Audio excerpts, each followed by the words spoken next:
Ryan, Yes, sir. so may nagtanong sa TikTok, no, kung meron bang hindi certified Automart at ano naman na meron 'pag hindi certified? Definitely meron tayong hindi certified. Ang tawag diyan ay repost vehicles. Ayan nga, sa website namin, isang buong section yan. Lahat ng kotse ay bank repossessed. So, hinatak ng bangko to at as is where is. Pero ang pinaka-importante dito, sila ang pinakamura sa merkado. So, kung naghanap kayong napakamurang kotse, dito kayo sa repost vehicles.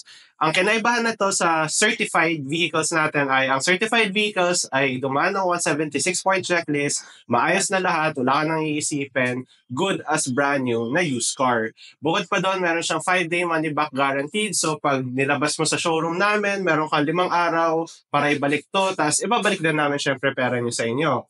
Kaya kung naghanap kayo ng murang sasakyan, repost vehicle, lowest in the market, promise. Next is, kung naghanap kayo ng walang sakit sa ulo na used car, certified vehicle. Kaya kung naghanap kayo bumili ng any of the two cars, punta lang kayo sa aming website, automart.ph, at may automart.ph advisor na tutulong sa inyo. Basta used cars, i-automart na yan.